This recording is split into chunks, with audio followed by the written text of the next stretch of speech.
C'est parti, mesdames et messieurs, merci encore de tout le monde. On a toujours dans les cadres de Massoura, Moka, 4 mois jour pour jour, Félix Tshisekedi vient de nommer le premier ministre qui, selon lui, a répondre à un profil où il y a un linga, oisolar, Aza pas connu, mais il crée quand même une polémique autour du premier ministre, le professeur Sylvestre Ilunku Ilukamba. Voilà, Ilukamba, donc il y a un premier ministre qui a nommé une polémique autour de ça, aïe, le commune qui s'est la piste. Donc, plus âgé, à cause de la qui s'est la plus tôt qui s'est la piste. L'essentiel de Félix Tshisekedi a joué à Moutoyo, à Zambako, Pembe, est-ce à Zambako, Pembe à Solo. Pour le 850 mois, Tikina, dans le CNCC, dans le Katanga Kuna, travailler pour réclamer, réclamer salaire de 150 mois. Puis lui, il déjà pour tout. Est-ce que il y a créé un tour pour en 2014 450 avec les 150 mois, il y a un paiement. Donc, il y a INC au niveau de Bango, le premier ministre a revenu, va nommer Nakata Cash, où on va publicité déjà. Nakata Cash, on a fait des confidences à la caméra. Donc, il y a un mouvement citoyen et réformateur des données candidat au VP. Après ça, par rapport au choix, il y a le premier ministre ils ont au Kabula l'opinion, toujours dans la lutte, que rien n'est bon et qu'au gouvernement n'a pas ça là, qui s'est la bis. À ça qui s'est la bis, tout ça qui s'est la bisité. Puis on va réagir par rapport à ça. Bolanda, et puis on se retrouve juste après. Mbote Ndeko, journaliste Ousmane. Oui, alors tu as une réaction par rapport à la nomination à Premier ministre. La base de l'IDPS dernièrement, on a réclamé la nomination à Vital Kamerhe comme Premier ministre. Mais tout le monde a nommé professeur Sylvestre Ilunga a proposé à Ndeko Joseph Kabila. On a évité Bino. Réaction d'abord aux annonces de Ngeni. Non, en tant que membre de INC, membre de CACH, na moni mabete. Qui sont pensés aux la population maintenant c'est pour mon Ndeko Vital Kamerhe, du cap de chef d'État, à comme premier ministre. Mais comme FCC a bien qui majorité, il faut qu'on la réalise des journalistes. FCC a bien qui majorité, il y a un premier ministre là aussi dans FCC. Ndeko Kabila a fait combo, il a proposé combo à Sylvestre Ilunkamba, chef de l'État Saline, a nommé. Voilà, alors par rapport à un profil, est-ce que comment la réaction déjà de part et d'autre, comme tombé sur Sylvestre Ilunga, tiki ça 50 mois, il y a barrière à salaire dans CNCC. Ndeko, les Congolais faut comprendre. Sauf aux amayels, à ta professeur, à ta docteur, expert. Mais aux autres travaillent dans le système Yamabé, aux travaillent bien. Professeur ou un docteur en économie, papa Ilunga, Azamayel, mais système où on travaille dans le Kabila, les qui m'appellent. Ailleurs, on a pas de bazolo, papa, moi, on a un pays. Il y a Koutakian. À Koutiango, dans la société, on a. À Koutiango, Tilelopé, Yango Tolobibou. Avec Tshisekedi, comme Azali, nouveau président, à Kosunga, société, on a Bakofuta, Batouba, la Bango MPE. Ilunga Azani Maël, Azamaël est mini, mais Batouné va se comprendre. Parce que FCC Ming va se plaindre pour la restituer. Parce que Kassik Ming, il y a FCC, il dit que Kabila Kopona, papa, wana.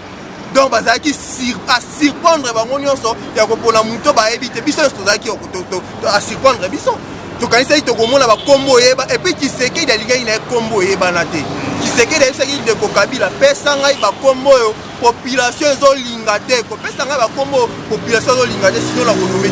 Après ça, il y a un combo à Yuma, au moment là, tu sais qu'il y a un Yuma, après ça, il y a un combo à Kalef, après ça, il y a un combo à Yav. Comme Belén de Tshisekedi a beau économie, a nommé Sylvestre parce que Sylvestre a un problème de la communauté internationale, a un problème du peuple congolais, Azali m'a beaucoup pembe, topé sa papa, on a chance. Africain de l'Obaka Mouto Azali Azana âge à Kopusana, Azana 73 ans, c'est que sagesse et Kobimana Moutoune, Boigna Pekuna Maël Gozana, Topé sa papa la chance de journaliste. Balobi à Kokate, Wana Makamobabi, fait Gizenga Biso, Tosomono.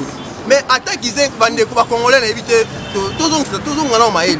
Attaque Gizenga Bis, Gizenga Banda, Katika Pessi, Mouzito. Mais ce qui papa Sylvestre Ilunga, premier ministre à l'Obi, qui est dans la la ligne a démissionné, papa ça comme mais c'est toujours Félix Antoine Tshisekedi Ndakopona. Torozo Ngara, na case de départ, Neko Juleste, Tshisekedi Ndakopona, combo Oya Kolinga travailler. Ce que mon mouton Neko Kabila Pessi, Azali na Maboko permettre, Azana ba problème, Azana conflictuel, la communauté internationale, lignité, peuple à lignité.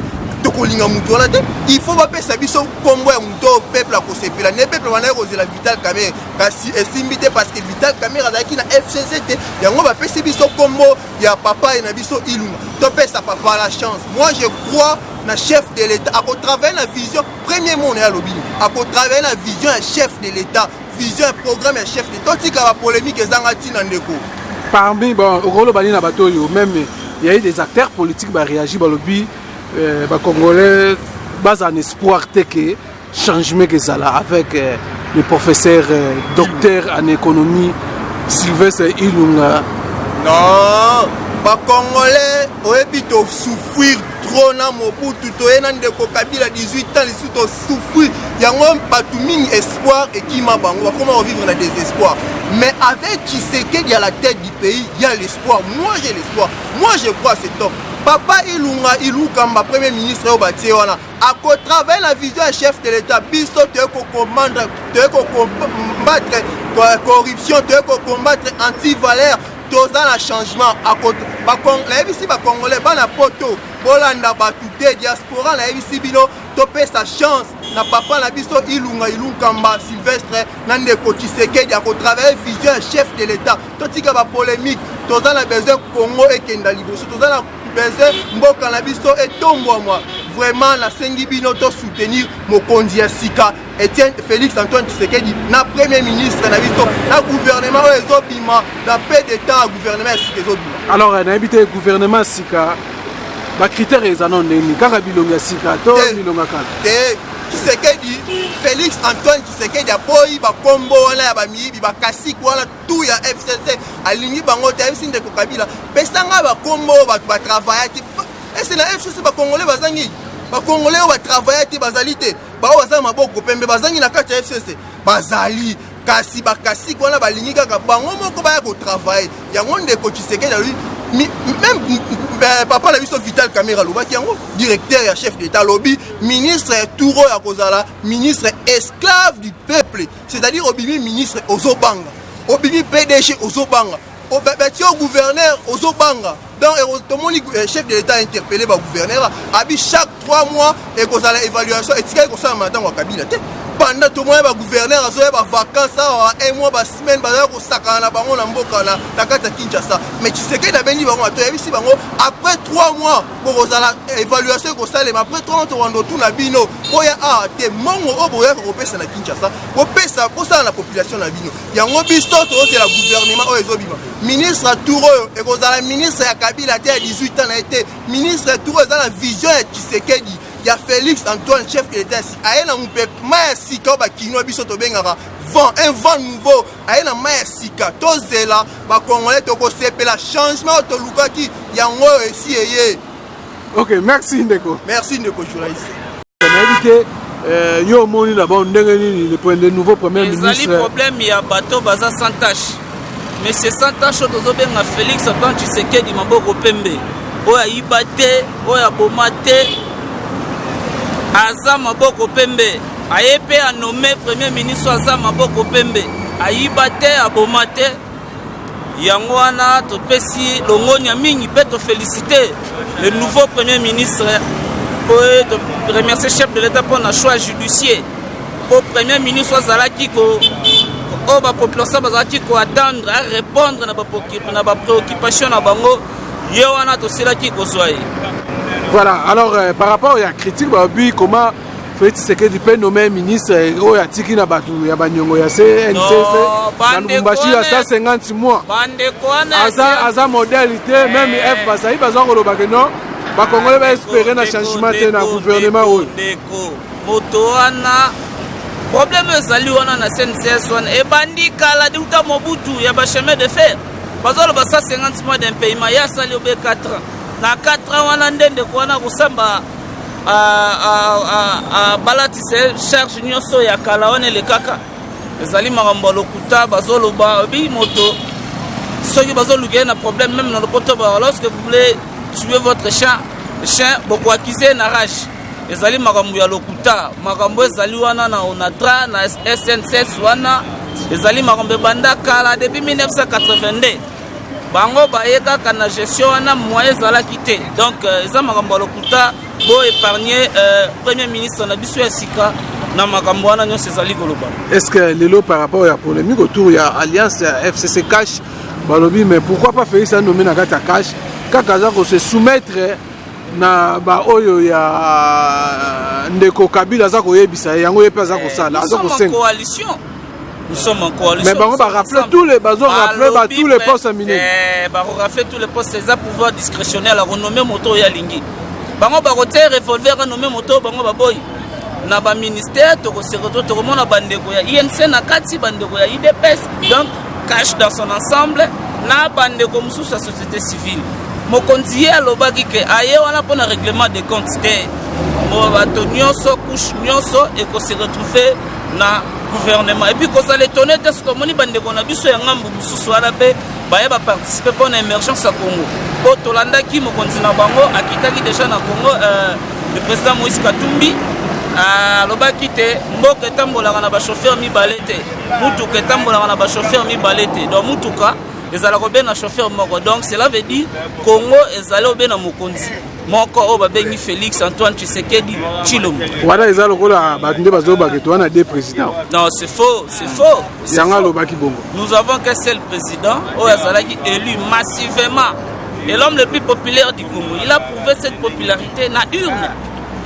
Tokendaki na urne biso tout ba Congolais nyonso le 30 décembre to pesaki mongongo na biso pa ya ndeko Félix Tshisekedi Tshilombo et puis Seni a programmé comme président provisoire, cours a confirmé, donc il n'y a pas match c'est s'il est déjà dans le niveau. Alors, le lot de Betty Masola, Moïse Katumbi, de Moïse Katumba, bien que Bazo Yokanate, par rapport à la opposition républicaine.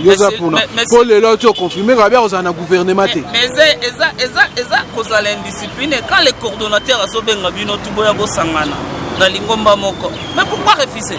C'est lui le coordonnateur. Hein? En violation de la charte à la Mouka.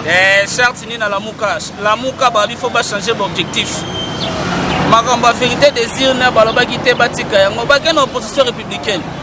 Mais opposition républicaine les années. Pas ça l'opposition républicaine oh ya mabe ba condamné au malamu ba condamné. Pouvoir ni ne kosalema na mboka sans opposition ça. Tozana pour ça bande kwana na opposition. Opposition eza ba intribalité.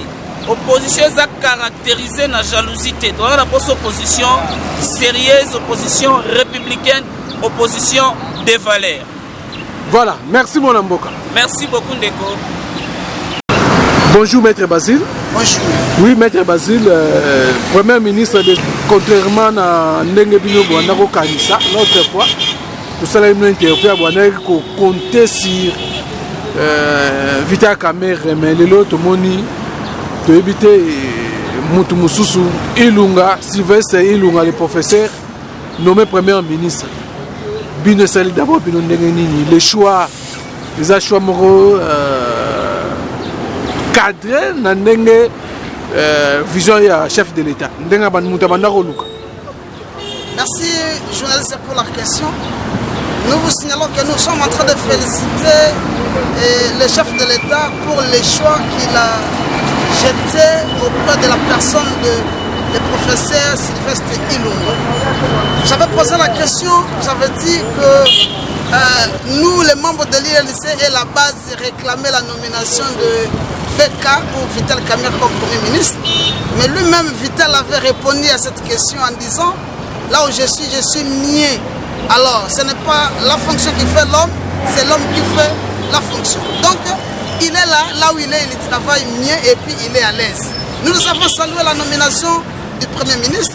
C'est un Premier ministre chevronné, un monsieur qui est correct à lui-même. Il va aussi bien diriger les actions du chef de l'État.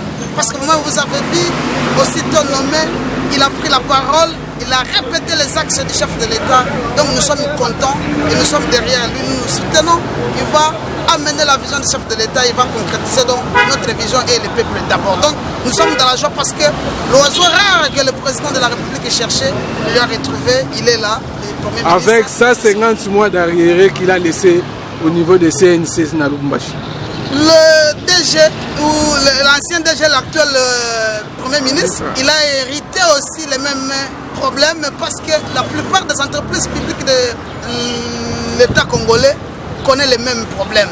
Comme le nouveau chef de l'État, Félix Antoine Tshisekedi Tshilombo, est là, il a mené une nouvelle vision. Toutes les histoires passées sont passées et de bonnes choses sont venues avec Félix et de bonnes actions seront appliquées et la vision du chef de l'État sera appliquée et les choses vont changer parce que nous allons traiter la question des sociales, nous allons traiter la question de l'éducation, nous allons traiter la question de sécurité et améliorer aussi la mauvaise gestion qui avait gangréné la République. Les bonnes choses sont déjà là et sentez-vous à l'aise, les bonnes choses sont là et tout le monde va se retrouver. Voilà, merci. Merci. Militant ya MSC par rapport au choix, il y a professeur Ilunga, Sylvestre Ilunga, comme Premier ministre, par rapport à la revendication, par rapport à la demande de la demande, ça il y a aussi maintenant, Félix Tshisekedi a nommé la tâche, mais c'est que non, pas nommé na FCC toujours bien que FCC aussi n'est pas d'accord avec le choix. Il y a Joseph Kabila Sali, surprise, le président Félix Tshisekedi à son tour aussi a apprécié le profil. Il y a le professeur Ilunga, et voilà, il est maintenant nommé Premier ministre. Dans quelques jours, semaines, toujours gouverner maison comme dit rapidement gouverner maison. Donc on a vraiment la composition pour faire là pour revenir après. Merci de nous rester toujours fidèles sur www.voiceofcongo.net. Bye bye.